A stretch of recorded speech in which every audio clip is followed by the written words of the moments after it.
Bismillahirrahmanirrahim. Assalamualaikum warahmatullahi wabarakatuh. Selamat siang anak-anakku sekalian. Berjumpa lagi dengan Ibu Selvia Anggriani dalam pelajaran seni budaya kelas 7.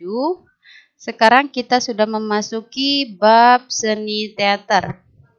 Bab 7, meragakan adegan fragmen.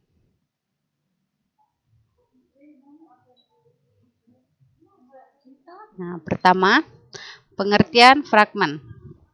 Apa sih yang dimaksud dengan fragmen? Fragmen adalah cuplikan atau petikan sebuah cerita, lakon yang dipentaskan baik di atas panggung maupun di depan kelas. Fragmen sering juga disebut sebuah pementasan teater dengan durasi yang singkat. Pementasannya hanya beberapa adegan inti dengan jalan cerita sederhana. Fragmen dapat dijadikan sebagai pentas sederhana pada sebuah pertunjukan teater. Pertunjukan teater biasanya digunakan naskah drama yang cukup panjang dengan banyak babak maupun adegan. Begitupun pementasannya tidak perlu di atas panggung teater yang biasa dipakai oleh grup-grup teater. Cukup pentaskan fragmen kalian di depan kelas, ya nak ya. Berarti untuk pementasannya tidak perlu kalian pentaskan di atas panggung teater. Cukup kalian pentaskan fragmen kalian di depan kelas. Apakah itu seni teater? Mari kita telusuri pengertian teater. Teater berasal dari kata theatron, bahasa Yunani yang artinya tempat pertunjukan.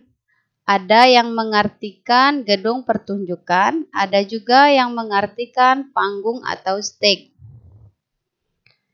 Dalam arti luas, teater adalah segala tontonan yang dipertunjukkan di depan orang banyak.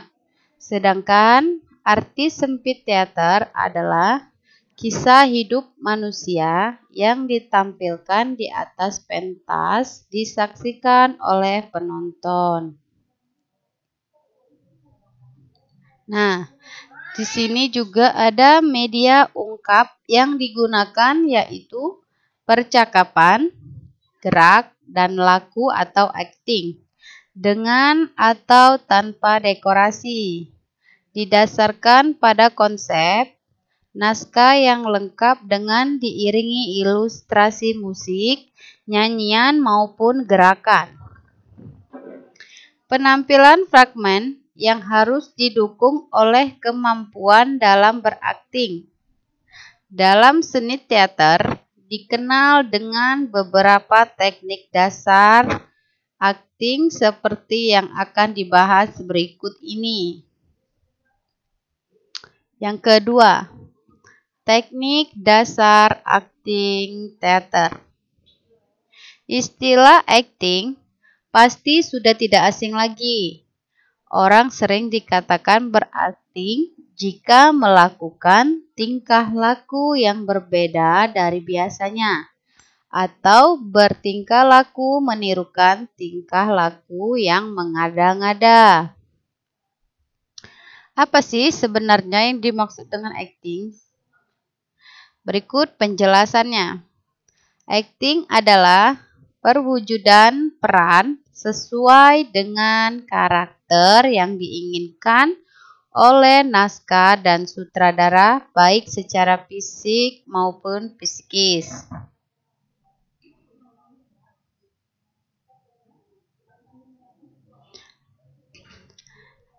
Peran yang dimainkan oleh aktor harus sesuai tuntunan tokoh. Bila berlebihan, bisa mengakibatkan overacting atau actingnya berlebihan. Juga jangan sampai underacting, kekuatan actingnya kurang. Untuk mendapatkan acting yang sesuai dengan keinginan kita, perlu mempunyai modal acting tersebut. Apa itu modal acting? Dari mana modal acting tersebut? Modal acting adalah pengalaman hidup sehari-hari, baik pengalaman diri sendiri maupun orang lain, yang ditampilkan kembali di depan penonton. Untuk menampilkan akting yang baik perlu latihan yang tekun dan disiplin. Nah, berarti kalau kita mau menampilkan akting itu harus kita tekuni benar, Nak. Karakternya gimana ya, Nak ya? Nah, terus naskahnya gimana, cara bicara seperti apa ya? Nah, latihan itu meliputi olah tubuh, olah vokal, dan olah rasa. Berikut penjelasannya. A. Itu olah tubuh. Olah tubuh merupakan elemen dasar dalam bermain teater. Dalam bermain teater, tubuh juga merupakan bahasa simbol dan isyarat dalam bermain teater. Melalui gestur tubuh dapat mencerminkan karakter atau watak tokoh yang sedang diperankan. Nah, terus latihan olah tubuh diarahkan untuk mendukung kemampuan pemain dalam mewujudkan akting yang baik. Nah, berarti olah tubuh ini sangat berpengaruh ya, Nak, pada akting. Hal utama yang harus dilakukan pada latihan olah tubuh adalah melakukan latihan dalam kondisi bugar, segar, dan menyenangkan. Buat semua latihan seperti pemain yang dilakukan dengan gembira. Mulai dengan menggerakkan seluruh persendian dan otot tubuh. Mulai dari bagian kepala sampai kaki atau bisa dibalik dari kaki sampai ke kepala. Nah, di sini sudah ada bagian-bagiannya ya, Nak. Untuk olah tubuh itu bagian kepala. Contoh latihan pada bagian kepala berdasarkan petunjuk. Lakukan gerakan kepala ke kiri, ke kanan secara teratur. Setelah itu berputar penuh, kemudian berganti arah sebaliknya. Lakukan secara berulang sampai dirasakan cukup.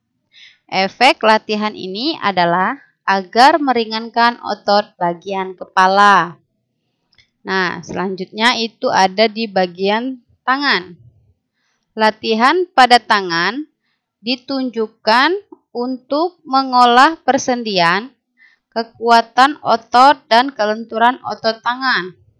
Pengolahan gerak tangan lebih bervariasi karena dapat dilakukan ke segala arah. Untuk bagian badan, ini masih dalam olah tubuh ya. Untuk bagian badan memiliki bagian perut, dada, dan punggung. Pengolahan ketiga bagian badan ini memiliki peran penting bagi seorang pemain teater karena merupakan bagian yang memberikan efek pada sikap tubuh peran. Nah, selanjutnya, bagian pinggul. Bagian pinggul juga penting untuk diolah agar gerakan tubuh lebih lentur dan fleksibel. Sekarang bagian kaki. Kaki memiliki peran penting. Kekuatan kaki perlu dilatih sehingga kita dapat tetap tegak berdiri di atas panggung. B. Itu olah suara atau olah vokal. Seorang pemain teater harus memiliki kemampuan mengolah suara yang baik. Suara merupakan faktor penting karena sebagai penyampai pesan kepada penonton. Penguasaan intonasi, diksi, artikulasi yang diucapkan harus jelas dan wajar sesuai dengan karakter tokoh yang diperankan. Ini adalah olah suara atau vokal ya nak. Jadi untuk penguasaan intonasi, diksi, dan artikulasi itu sangat penting untuk karakter tokoh yang diperankannya. Nah, latihan olah suara dapat dilakukan dengan kata vokal seperti A, I, U, E, O sesuai dengan bentuk mulut. Berarti cara kita menyebutkan A, I, U, E, O itu harus jelas dengan gerakan mulut kita ya nak ya. Nah, modal utama seorang pemain adalah tubuh dan suara. Untuk itu, latihan olah suara diperlukan agar seorang dapat mengucapkan dialog-dialog dengan suara yang jelas dan dapat didengar. Nah, situ penjelasan olah suara tadi ya nak ya. Selanjutnya, olah rasa.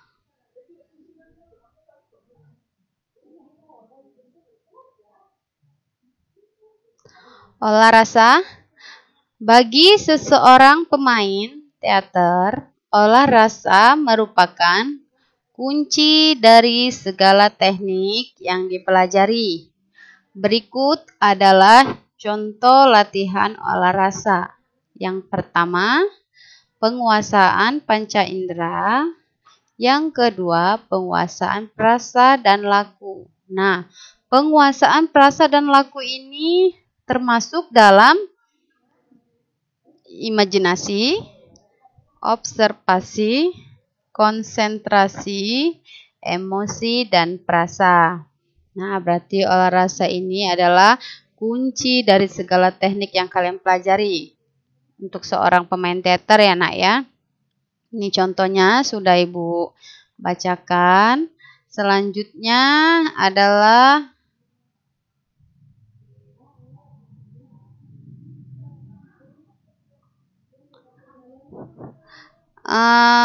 nanti sampai sini dulu penjelasan dari Ibu. Semoga kalian bisa menangkap atau mencerna apa yang Ibu jelaskan dan bisa mengerjakan latihan atau uji kompetensi yang akan Ibu berikan melalui WA Group. Nah ya, Ibu akhiri. Wabillahi taufiq wal hidayah. Wassalamualaikum warahmatullahi wabarakatuh.